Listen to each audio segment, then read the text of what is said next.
Hey everybody, welcome to a mini episode of No Story is Sacred. If you've never listened before, this is a weird time to start, but we're basically four siblings who grew up talking about the art of storytelling. Now that we're adults, we're still talking about it, and we're inviting you to join the conversation. Today we're talking, maybe, about the lessons learned from this year's National Novel Writing Month, but maybe not. I don't know. We're just talking. Who knows what will happen? Really about nano in general. Because some of us learned no lessons. I claim to learn nothing. Nothing. All right, so I'm Kat, and I have not only tried to do nano before, but I tried to do it this year. Woo! I'm Brendan, and I'm guessing the operative word was tried. Fuck you. I'm Alex, and I've tried NaNoWriMo, and then was stricken with a cold for an entire week. Sure. I haven't tried again. Sure you did. Sure you were. Cold. No, Brent was there. Brent was there. Yeah. I'm Pippin, and I love myself too much to do NaNoWriMo. Okay, for the listening audience, Pip, what is NaNoWriMo? NaNoWriMo stands for National Novel Writing Month, wherein you take the month of November to try to write a 50K novel, 50,000 word novel. Which is actually the short end of the stick. Yeah. Yeah, 80,000 I think is your standard fare, right? It really depends on what you're doing. Like, Yeah. I mean, what's your genre? What's your age group? I mean, if you try to, it's weird. But 50 is on the shorter end. It's just barely larger than novella. Yeah. What does Order of the Phoenix clock at? Bigger. Yeah. Yeah. And the thing is, I tend to prefer, like, doorstopper science fiction novels, Mm-hmm. I go a lot of ways. When I do doorstops, I prefer them to be historical romances or space opera. That's science fiction. Shut your face. It's barely science fiction. And now let's get our blasters. Pew pew! Travel through that wormhole, which is totally scientifically possible. Whee! Hey. We're monks, but we have lasers. You laser monks, yes. FYI, Harry Potter and the Order of the Phoenix was 250,045 words. Yeah. Yep. Damn. And that's where the whole, how long should children's books be or whatever it falls down. Because we found out with Harry Potter that blatantly, yes, 10, 11, 12-year-olds totally fucking happy to read 250,000 words. If it's interesting and written for their level, yeah. It's not even written for their level. Adults are reading it too. If it's interesting and parents say that they can. Ooh, yeah. Mm-hmm. But I think, the reason why 50,000's the magic number here is that it's an achievable goal, and that's a key thing, right? Yes. Yeah, it's been done. Well, novels have been published that were written during NaNoWriMo. Oh yeah, and I mean, this is, if you're a freelancer, this is a great time to put out your resume or what have you on the, the EFA, the something Freelancers Association. Because there will be a lot of people who will be shopping around for editors or proofreaders or copy editors for the books that they've written during NaNoWriMo. Between December, January, February, hot time. Ooh. Get cracking, y'all. That's lesson number 1. So, as the only person, as the listener may or may not know, I did try to write a book for NaNoWriMo, which was Greetings Valentine from our 5th episode, Wheel of Tropes. I have returned to the land of my forefathers. Hi, guys. Are you older, wiser? Yeah, I'm older. I'll put some of this up on the Patreon page for people, for our patrons. But what I came out the other end of it was 3 different openings. Nice. Thank you. None of which go together. Naturally. Yeah. But keep them just in case. Of course. So 3 openers, 3 different sets of notes, which I don't know if you can see the dates on these, represent vastly different times of my planning and also vastly different ideas of my cheerfulness. And vastly different ink. 3, actually. And I believe 2 different notebooks. And were there 5 gold rings? No, but there was 1 file of other books I wish I was writing instead of this one, and other projects I wish I was doing instead. So Nice. that's fun. But I will say that actually, by the end of this month, I did come across, I did finally come up with the next steps to actually writing the book. And I've come away with 3, count them, 3 lessons. Would you guys like to hear them? Sure, let's go. Lesson the first. Lesson the worst. What? Oh. What? Okay. NaNoWriMo, take this as a chance to learn your process. Yeah. Okay. Yeah. Yeah. So, yeah, I mean, knowing your process or even just learning your process, it's nothing quite like just having like the crucible, right? To really kind of discover yourself, right? Mm-hmm. Oh, yeah. And every writer on the planet has their own different way of writing. Mm-hmm. Well, they can tell you how they do it, but they can't tell you how you do it. Mm-hmm. And you can only figure that out by, doing it. There was a really fascinating discussion that came up on Twitter in the last couple of months, actually, which was dispelling the idea that you had to sit in front of a computer every single day or else you weren't a real writer. Oh, no. I remember one of my professors, this was back in my game design course that I took, and he really stressed the idea that doing that brute force approach is going to do you no favors. Your subconscious really thrives when you're not actively trying to solve a problem.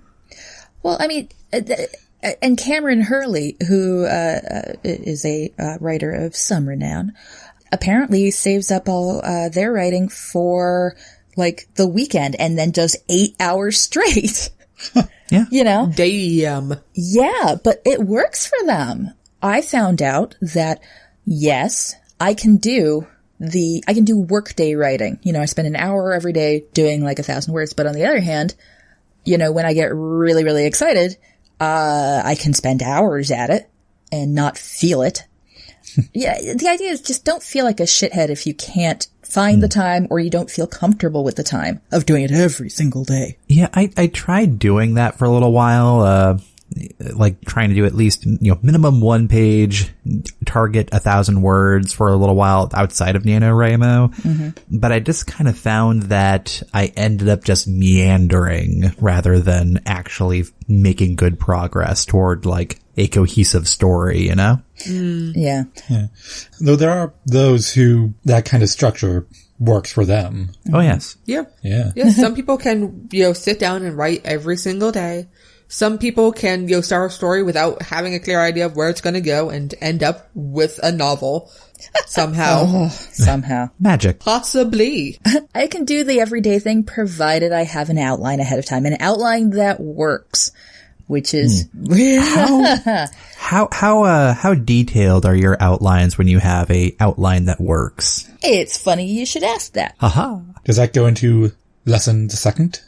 Well, sort of, maybe. Sure. Oh, yeah. Okay. Lesson the second is, if the story you planned isn't working, plan a different story. So, Oh, man. If I may jump in. please do. Go for it. That actually happened to Ashley.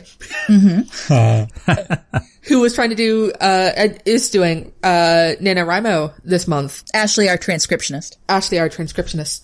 Hi, Ashley. Though may or may not reach, the word count. Mm-hmm. But she was having a ton of trouble writing. And then she I was all like, well, this isn't working. And she completely restructured it as she was going. It was like, okay, let's do this. And then suddenly she was able to get like 8,000 words out in one go.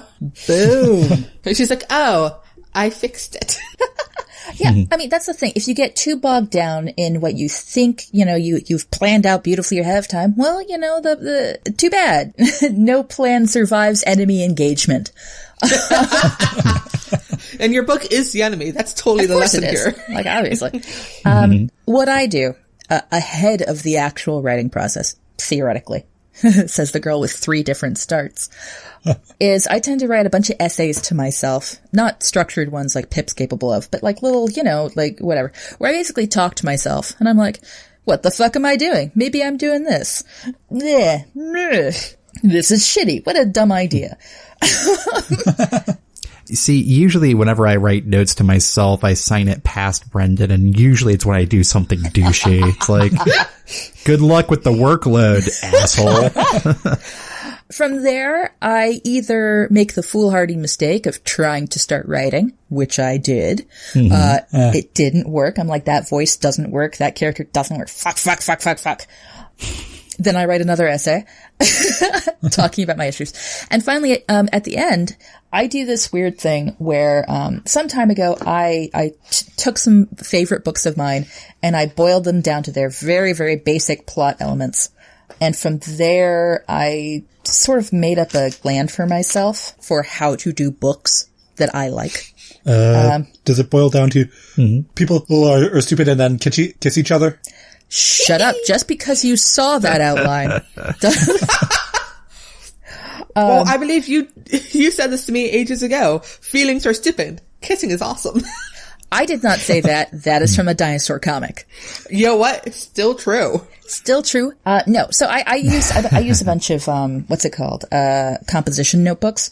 The college ruled kind. So there's like, as I can tell, actually, about 24 lines. And so I mark down in the margins chapter 1, chapter 2, chapter 3, all the way down to chapter 24, filling the page. At the top of the page, I write scene 1, scene 2, scene 3.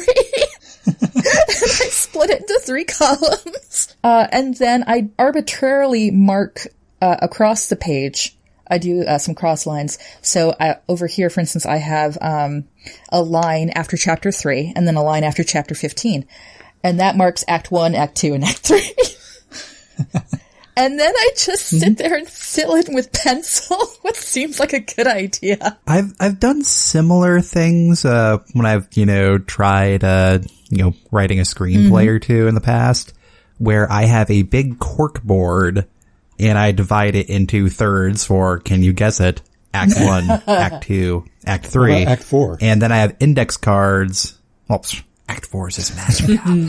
That's the stinger scene.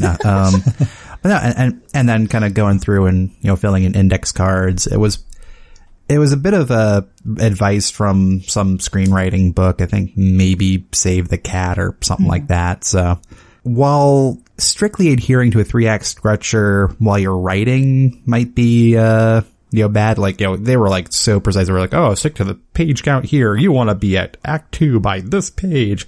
That's baloney. You can fudge that however you want. But, kind of having at least some sort of structure and then planning your scenes ahead of time, kind of handy. Well, the thing that I discovered during this Nano, which I was really happy to rediscover, as it were, was the last time I wrote a book was some years ago. And I actually came up with a process for myself that worked really, really well. And then somehow over the intervening years, I forgot the final step. So I got to writing essays, good, outlining with my weird method, excellent, and then... Profit? I was going to say, question mark, profit? It turned out that the third, and I literally figured this out like maybe on the 21st or 20th of November.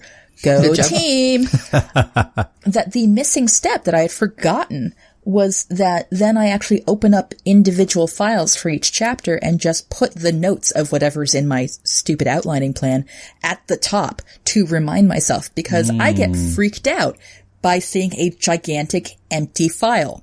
Whereas if I have tiny files, well, that's just pleasant. It shows progress. What progress there is, who knows? Exactly. Well, also, it's a lot less stressful for me to put like 3,000, 5,000, 6,000 words in one file and then move on to the next file, as opposed to, all right, we're at the 12,000 mark. Oh God, is it a book? It's not a book yet. Oh. So it's like slicing up your steak instead of eating chewing down the whole damn thing. Wait. You guys slice your steaks? I've been chewing it whole hog this entire time. Whoa. It's what the knife is for, Brad. No, you only do that with live hearts. Wow. Yeah. Yeah. Oh. Yes. Does that mean I get to become a horse lord afterwards? Awesome. Look, just stay away from the big cauldron of shiny gold. That's my big hint. Yeah. Duly noted. Of all of us, has anybody else finished a book? You can't see the look I'm giving you. Damn it. Kat, you're the one who is published. Don't rub it in our faces. I'm published, but not in Okay. fiction. Damn it. Okay, maybe. Fuck. Okay. I'm trying to ask what other people's methods are. Maybe not for writing a book, but maybe just for, I don't know. Oh. Where the fuck you guys do? I know how I write essays. Yes, Pip, how do you write essays? I outline them. Well, I literally, back in college, if it was for a specific assignment, which is ridiculous to bring up here, but whatever, is I'd open a Word document and I'd have little brackets and go like introduction, and then whatever the first question my professor wanted me to answer in another bracket, the second question, another one, the third question, another one, and then like conclusion. And then I know all the people who want to give you advice on how to write essays say skip the introduction. No, what? No, Who no, the no, fuck no. says skip the introduction? And write it last, because you're supposed to like talk about what you're going to be talking about. Yeah, no. What? And I don't want to contradict those people because usually they're professors. Not kids. The introduction was the only thing I was capable of writing well. Right? The thing I knew I could write is like, okay, I can do an introduction. Yeah. And okay, this is the stuff I intend to talk about. And then I would feel free later to rewrite the introduction based on what I'd actually talked about. You rewrite, you fool. Oh, man. In fact, all my essays were of the wing it at the evening before variety. Oh, I'm not talking about when I wrote my essays. Off mic, I'll tell you guys stories. But but for my capstone, I actually legit spent like 2 weeks at the library computer instead of my own room. I'm actually doing the work.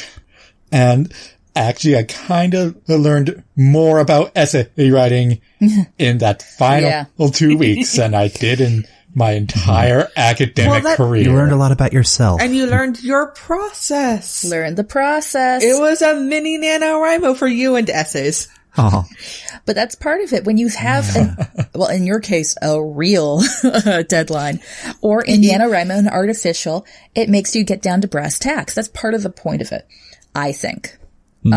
Also, when I had that similar experience when writing my thesis, although mine was several months long because it was like an entire class. I ended up, like Brendan was doing, I took ideas in brackets like Pip, or paragraphs, and then like Brendan, I cut them up and started rearranging them on my floor until they made sense, while the same 3 episodes of Dorothy Sayers Murder Mysteries played in the background because the academic British voice of smart people I wanted to infect my writing. I say.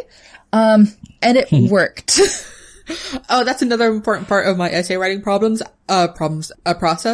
is I sit down and I go, okay, what would someone who actually knows something about this say?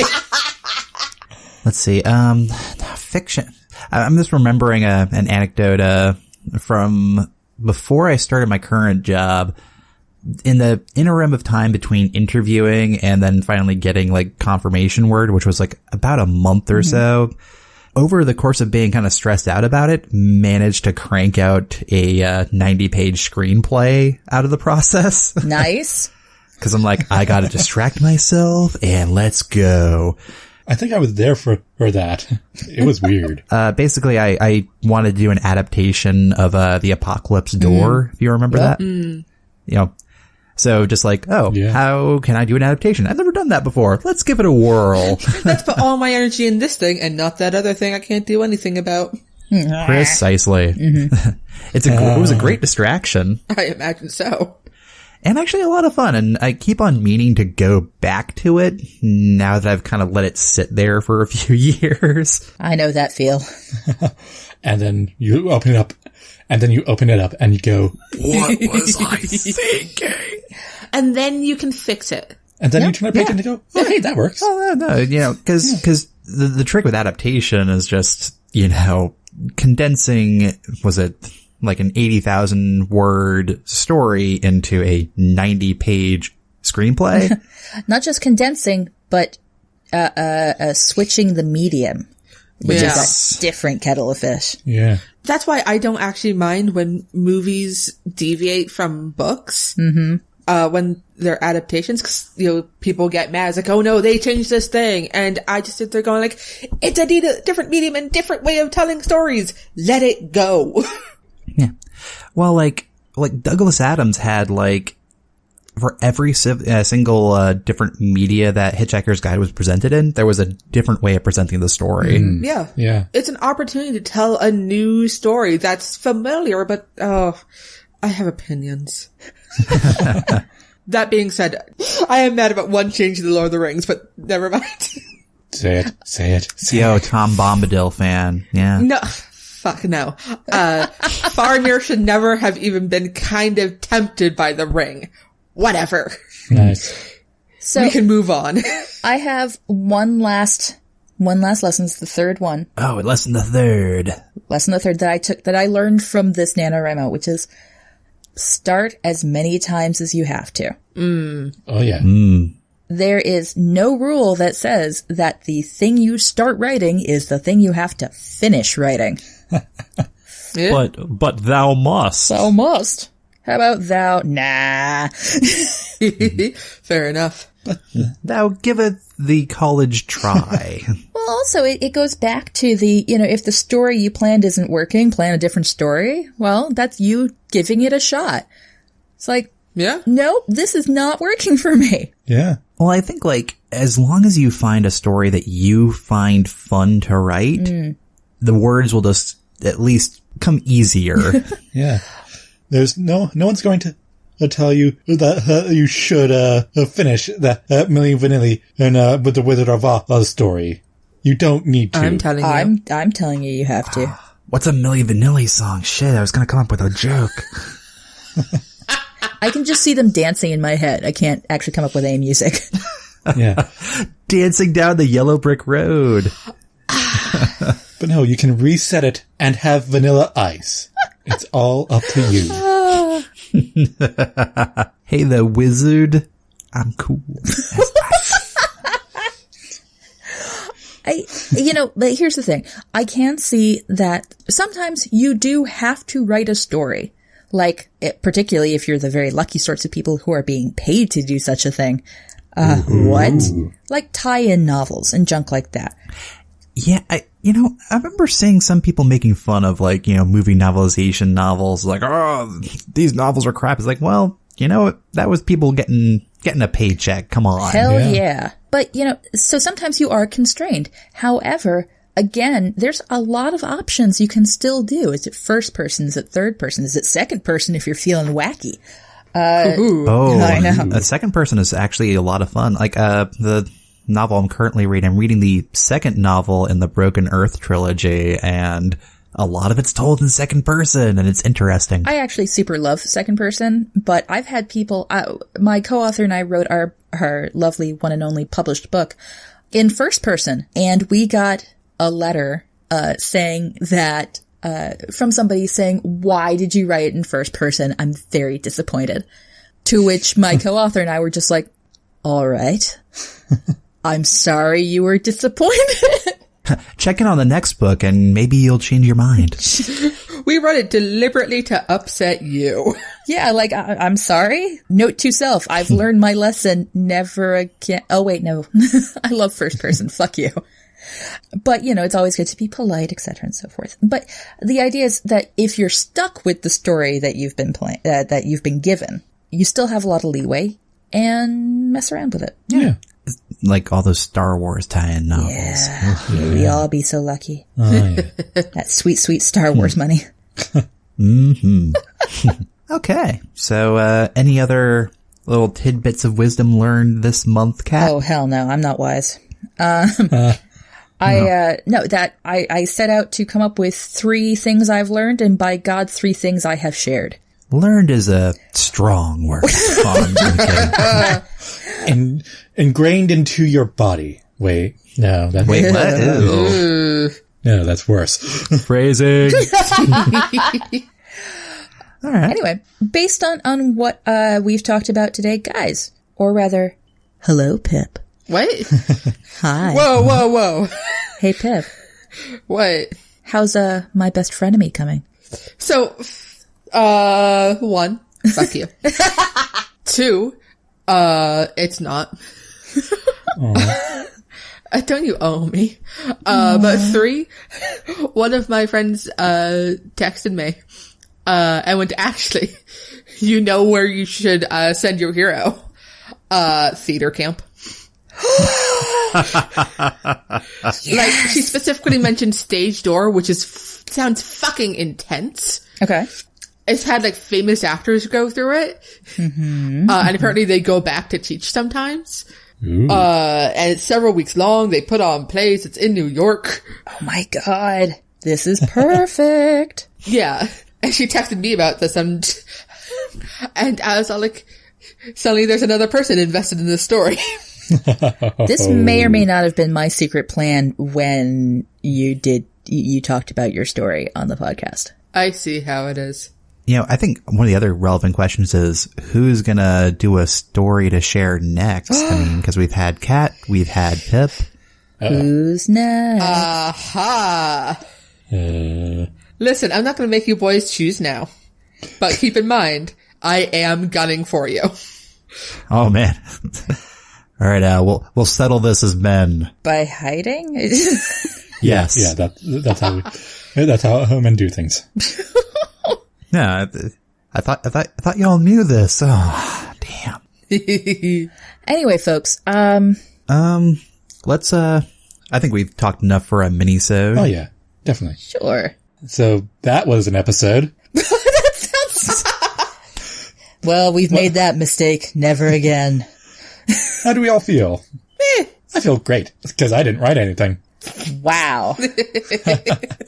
Soon. As always, if you have a story to submit, head on over to nostorysacred.com/submission. Follow us on Twitter at nostorysacred, or send an email through contact@nostorysacred.com. Your hosts have been Alex MacDonald, Brendan MacDonald, Pippin MacDonald, and Catherine Crichton. Editing for this episode was done by Brendan. Transcript by Ashley DaCosta. Art by Jay Wolf. Show notes and transcripts are available at nostorysacred.com. Thanks for listening, everyone, and please rate, review, and subscribe to No Story is Sacred. You can also visit our Patreon page to support the show and get neat rewards at patreon.com/NoStoryIsSacred. Neat rewards this time will include some portion of the Greetings Valentine story?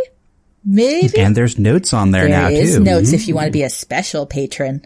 Oh. See my terrible handwriting for yourself. Mine's worse. See all of my non-notes.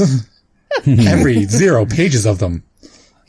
Wow. Until next time, where no story is sacred, and any story can be changed. I'm Alex. I'm Brendan. I'm Kat. And I'm Pippin. And we're... No story is sacred. Shit. I'm sorry, my microphone started falling.